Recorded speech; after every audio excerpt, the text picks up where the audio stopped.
We would like you to join us this year for the second annual memorial gathering of our 9/11 event. On May the 13th, it will be held at the Columbus Zoo in the Out of Africa Event Center. Bob Kendrick will be our MC, which we're really looking forward to Bob because he's a great guy and will add a lot to the whole process as well. We'll have New York firefighters there to speak as well, which we're bringing again this year. We also have a local connection, which we're bringing in this year, which will be the Ohio Air National Guard and their involvement during the 9/11 attack, refueling all the jet aircraft throughout the United States during the attack. We also have an auction at the time, and we'll have some very interesting things for you to bid on that, and I think you're going to enjoy that part of it as well. We also want to bring you up to date on our progress with Corna Kokosing as our general contractor. We're in the process of moving the sewer line, the fence, and the utilities, which is the next big part of the project. We raised about 15% of the funding we need on the project, and we're now, we would like to invite you to be a part of all this at this great event at the Columbus Zoo on May the 13th. We'd love to have you to be a part of this event because it really is something you won't want to miss because it's history in the making. I am Warren Motts, the founding director of Motts Military Museum. We were founded in 1989 as a tax-exempt educational organization, and our next phase of the operation is to expand into a new building. We are going to build a building to house the 9/11 artifacts that we have acquired from Ground Zero during that attack. This fire truck, this great piece of history, is from Ladder 18's Fort Pitt Fire Station in Lower Manhattan. This fire truck rolled in during the 9/11 attack, parked under the next to the North Tower, and they went in rescuing people from the tower itself. Their command post headquarters is on the 5th floor, and they were bringing people down. Finally, the commander ordered everybody out of the building. They came down. The driver of this truck went and sat on the back of the fire truck, pouring water over his head, and he said, "I got this weird feeling." I jumped up and said, "Let's get out of here," and the entire North Tower collapsed on top of this truck. You are seeing a fantastic piece of history that was saved from the rubbish of the 9/11 attack. We also have, and I wanted to show you the 2 police cars because these are pretty fabulous things. We have a lot of other items to go, but you can see it was an undercover police automobile. It was one of the first responders there. As you can see, it was at the base of the tower when it collapsed on top of it. It also was brought back during the first anniversary of 9/11 and used to represent what was the terrorist attack at that time. This is a Suburban. It came from the governor's office. It also was there during the attack and also brought back for the first anniversary of 9/11. And you can see by the damage as they recovered it, what a horrible thing it was that particular day in history. Here on the Motts Military Museum campus, we have lots of different things. We cover all the wars America's been involved in. We go from the Indian Wars right up to Iraqi freedom. We've got special exhibits throughout the building on various things, including women in the military, a MASH exhibit, a chaplain's exhibit, 82nd Airborne, and it covers all the wars we've been involved in. So this building that we're building for the 9/11 stuff will be an extension of that, which started our war on terrorism, and that is what we're going to feature with what we're going to do in that new building, which we're working on right now. But we cover everything. We've got helicopters, tanks, and all kinds of other equipment outside as well. And a replica of Rickenbacker's boyhood home is also here with Rickenbacker's original items inside it.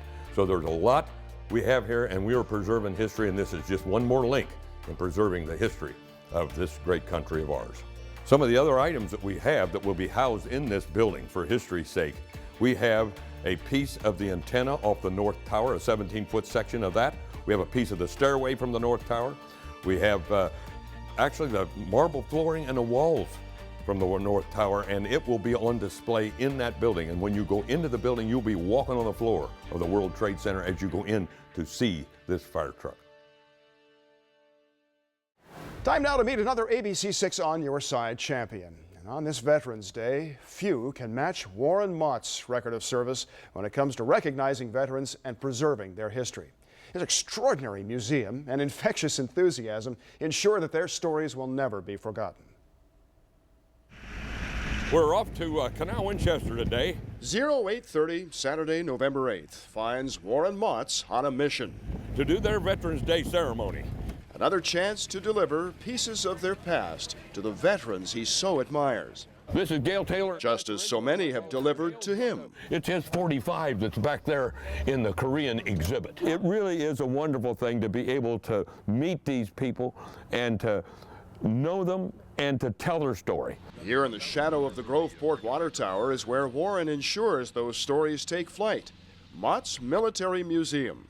The great part about the museum, I think, over any other museum, is that the artifacts we have are people's artifacts. They're not just a bunch of items sticking on a wall. They actually belong to people, and we tell the story of the person.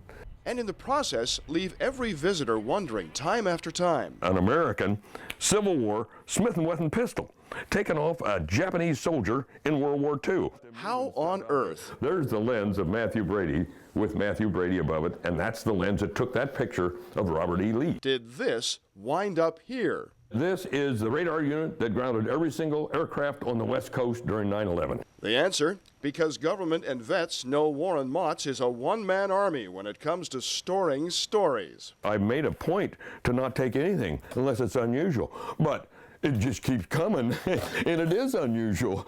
Now he needs $1 million to house his 9/11 collection. This is the second biggest collection outside Ground Zero. This is the rendering of the building in which this fire truck and the 2 police cars and the other artifacts from 9/11 are going to go into. I come out here and look at this stuff and I think all the men that were connected and women with all these items. And so in this corner of Groveport, there is Mott's motto. Every day here is Veterans Day. The reason Warren Motts is driven to show all the life amid the tools of death. We don't like wars, horrible stuff, but without our men and women fighting them, we wouldn't be free.